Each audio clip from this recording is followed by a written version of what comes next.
प्रिय दर्शकों, मेरे चैनल भक्ति ज्ञान में आपका बहुत बहुत स्वागत है। आज हम श्रावण मास महात्म्य के अध्याय 19वें का पाठ करेंगे, जिसमें हम दोनों पक्षों की एकादशियों के व्रतों का वर्णन तथा विष्णु पवित्रारोपण विधि का वर्णन करेंगे। ईश्वर कहते हैं, हे महामुने, अब मैं श्रावण मास में दोनों ही पक्षों की एकादशी तिथि को जो व्रत किया जाता है उसे कहता हूँ, आप सुनिए। हे वत्स, रहस्यमयी अतिश्रेष्ठ महान पुण्य प्रदान करने वाले तथा महापातकों का नाश करने वाले इस व्रत को मैंने किसी से नहीं कहा है। यह एकादशी व्रत श्रवण मात्र से मनुष्यों को वांछित फल प्रदान करने वाला, पापों का नाश करने वाला, सभी व्रतों में श्रेष्ठ तथा शुभ है। इसे मैं आपसे कहूँगा, एकाग्रचित्त होकर सुनिए। दशमी तिथि में प्रातःकाल स्नान करके शुद्ध होकर संध्या आदि कर ले और वेदवेता, पुराणज्ञ तथा जितेंद्रिय विप्रों से आज्ञा लेकर 16 उपचारों से देव अधिदेव भगवान का विधिवत पूजन करके इस प्रकार प्रार्थना करें, हे पुंडरीकाक्ष, मैं एकादशी को निराहार रहकर दूसरे दिन भोजन करूँगा। हे अच्युत, आप मेरे शरणदाता होइए। हे वत्स, गुरु, देवता तथा अग्नि की सन्निधि में नियम धारण करें और उस दिन काम क्रोध रहित होकर भूमि पर शयन करें। तत्पश्चात प्रातःकाल होने पर भगवान केशव में मन को लगाएं। भूख लगने तथा प्रस्खलन, गिरना, ठोकर आदि लगना आदि के समय श्रीधर इस शब्द का उच्चारण करें। हे वत्स, यह व्रत मोक्ष प्रदान करने वाला है। अतः 3 दिनों तक पाखंडी आदि लोगों के साथ बातचीत, उन्हें देखना तथा उनकी बातें सुनना, इन सब का त्याग कर देना चाहिए। इसके बाद क्रोध रहित होकर पंचगव्य लेकर मध्याह्न के समय नदी आदि के निर्मल जल में स्नान करना चाहिए। सूर्य को नमस्कार करके भगवान श्रीधर की शरण में जाना चाहिए और वर्ण आचार की विधि से सभी कृत्य संपन्न करके घर आना चाहिए। वहाँ पुष्प, धूप तथा अनेक प्रकार के नैवेद्यों से श्रद्धा भक्ति पूर्वक श्रीधर की पूजा करनी चाहिए। इसके बाद स्वर्णमयी पंचरत्न युक्त श्वेत चंदन से लिप्त तथा 2 वस्त्रों से आच्छादित कलश को स्थापित करके और शंख, चक्र, गदा युक्त देवादिदेव श्रीधर की प्रतिमा स्थापित कर उनकी पूजा करके गीत, वाद तथा कथा श्रवण के साथ रात्रि में जागरण करना चाहिए। इसके बाद विमल प्रभात होने पर द्वादशी के दिन विधिवत पूजन करके कृतकृत्य होकर बुद्धिमान को चाहिए कि श्रीधर इस नाम का जप करे। इसके बाद उन शंख, चक्र तथा गदा धारण करने वाले देव देवेश श्रीधर की पुनः पूजा करें और स्वर्ण दक्षिणा सहित कलश ब्राह्मण को प्रदान करें।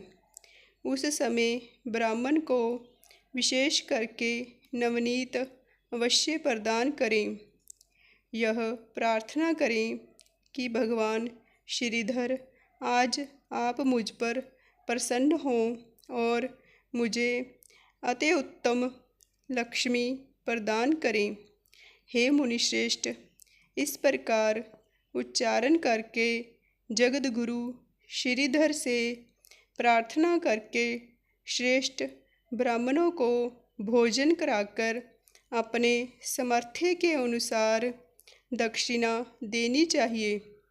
तत्पश्चात सेवकों आदि को भोजन कराकर गायों को घास खिलाना चाहिए। इसके बाद मित्रों तथा बंधु बांधवों समेत स्वयं भोजन करना चाहिए। हे सनत कुमार, मैंने आपको यह श्रावण मास की शुक्ल पक्ष की एकादशी व्रत विधि बतला दी। इसी प्रकार कृष्ण पक्ष की एकादशी में भी करना चाहिए।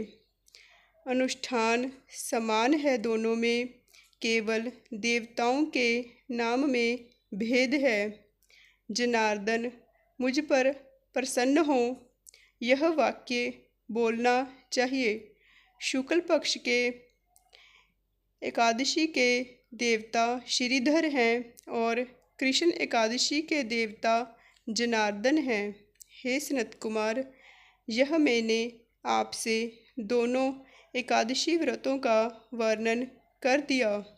इस एकादशी व्रत के समान पुण्यप्रद व्रत ना तो कभी हुआ और ना होगा।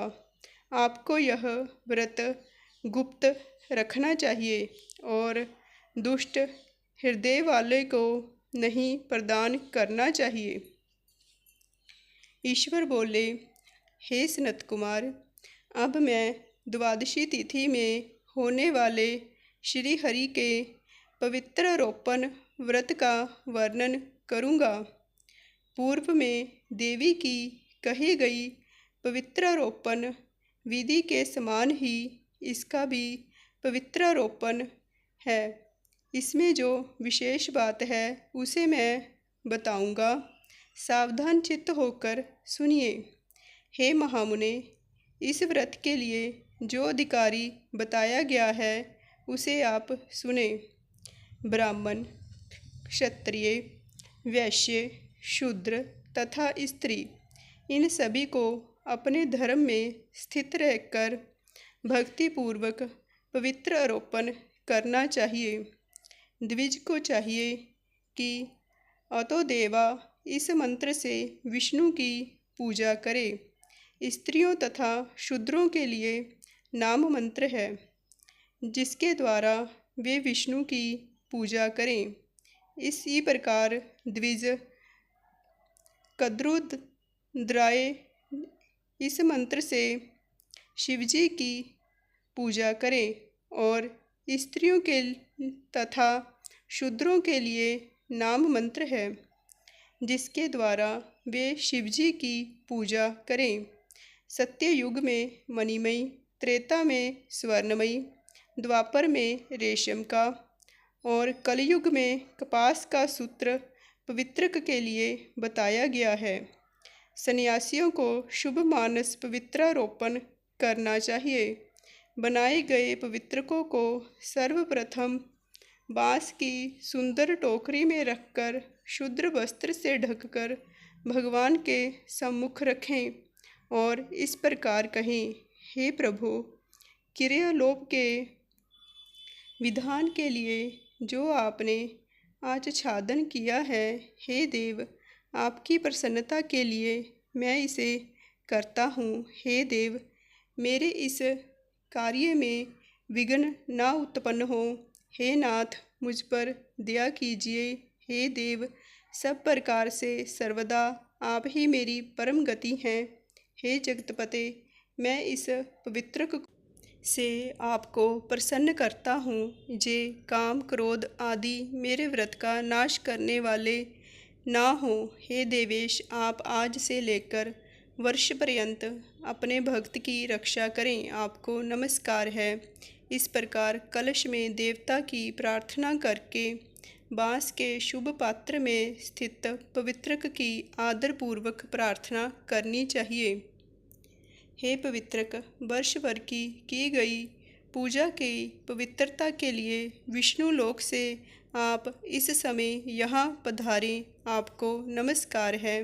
हे देव, मैं विष्णु के तेज से उत्पन्न मनोहर, सभी पापों का नाश करने वाले तथा सभी कामनाओं को पूर्ण करने वाले इस पवित्रक को आपके अंग में धारण कराता हूँ। हे देवेश, हे पुराण पुरुषोत्तम, आप मेरे द्वारा आमंत्रित हैं।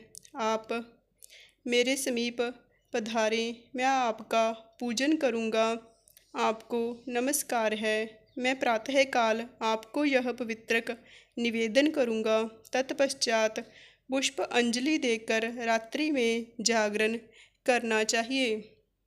एकादशी के दिन अधिवासन करें और द्वादशी के दिन प्रातःकाल पूजन करें। पुनः हाथ में गंध, दूर्वा तथा अक्षत के साथ पवित्रक लेकर ऐसा कहें, हे देवदेव, आपको नमस्कार है। वर्ष पर्यंत की गई पूजा का फल देने वाले इस पवित्रक को पवित्रीकरण हेतु आप ग्रहण कीजिए। मैंने जो भी दुष्कृत किया है उसके लिए आप मुझे आज पवित्र कीजिए। हे देव, हे सुरेश्वर, आपके अनुग्रह से मैं शुद्ध हो जाऊं। इस प्रकार मूल मंत्र से संपुटित इन मंत्रों के द्वारा पवित्रक अर्पण करें। तत्पश्चात महानैवेद्य अर्पित करके नीराजन कर प्रार्थना करें और मूल मंत्र से घृत सहित खीर का अग्नि में हवन करें। इसके बाद इसी मंत्र से पवित्रक का विसर्जन करके इस प्रकार बोलें, हे पवित्रक, वर्ष भर की गई मेरी शुभ पूजा को पूर्ण करके अब आप विसर्जित होकर विष्णु लोक को प्रस्थान करें। इसके बाद पवित्रक को उतारकर ब्राह्मण को प्रदान कर दें अथवा जल में विसर्जित कर दें। हे वत्स, मैंने आपसे श्री हरि के इस पवित्रारोपण का वर्णन कर दिया। इसे करने वाला इस लोक में सुख भोग कर अंत में वैकुंठ प्राप्त करता है। इस प्रकार श्री स्कंद पुराण के अंतर्गत ईश्वर सनत कुमार संवाद में श्रावण मास महात्म्य में एकादशी व्रत कथन और द्वादशी में विष्णु पवित्रारोपण कथन नामक 19वां अध्याय पूर्ण हुआ। प्रिय दर्शकों, वीडियो यूजफुल लगे और अच्छी लगे तो please like, share and subscribe करें। धन्यवाद।